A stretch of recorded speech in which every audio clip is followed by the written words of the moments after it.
ইন্টারনেটের নতুন যুগের সূচনা করতে আসছে স্টারলিংক। এটি ইলন মাস্কের প্রতিষ্ঠান স্পেস এক্সের স্যাটেলাইট ভিত্তিক ইন্টারনেট পরিষেবা, যা পৃথিবীর যে কোনো প্রান্তে দ্রুতগতির ইন্টারনেট সরবরাহ করতে সক্ষম। তবে বাংলাদেশে এটি অনুমোদন পেলে কি সত্যিই লাভবান হবে দেশ, নাকি দেশীয় টেলিকম খাতের জন্য একটি বড় বিপদ হয়ে দাঁড়াবে? স্টারলিংকের সবচেয়ে বড় সুবিধা হলো এটি দুর্গম এলাকাতেও ইন্টারনেট সংযোগ দিতে পারে। যেখানে মোবাইল নেটওয়ার্ক বা ব্রডব্যান্ড সংযোগ নেই, সেখানেও স্টারলিংকের মাধ্যমে উচ্চগতির ইন্টারনেট পাওয়া সম্ভব। ফলে বাংলাদেশের প্রত্যন্ত অঞ্চল, দ্বীপ ও পাহাড়ি এলাকায় বসবাসকারী মানুষ উপকৃত হতে পারে। তবে স্টারলিংকের একটি বড় সমস্যা হলো ব্যয়বহুল সেবা। একবারের জন্য স্টারলিংকের ডিভাইস কিনতে প্রায় 50,000 টাকা বা তারও বেশি লাগতে পারে।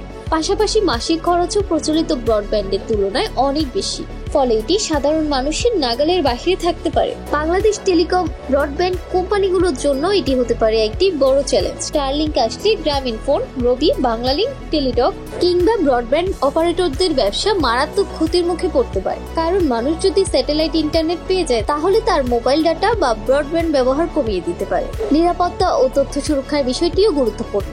যেহেতু স্টারলিংক একটি বিদেশি প্রতিষ্ঠান, তাই এটি বাংলাদেশেও তথ্য যোগাযোগ নিয়ন্ত্রণের উপর প্রভাব ফেলতে পারে। সরকার যদি নিয়ন্ত্রণ করতে না পারে, তাহলে জাতীয় নিরাপত্তার ক্ষেত্রে বড় ঝুঁকি হতে পারে। সবকিছু মিলিয়ে স্টারলিংক বাংলাদেশের জন্য একদিকে আশীর্বাদ, অন্যদিকে অভিশাপও হতে পারে।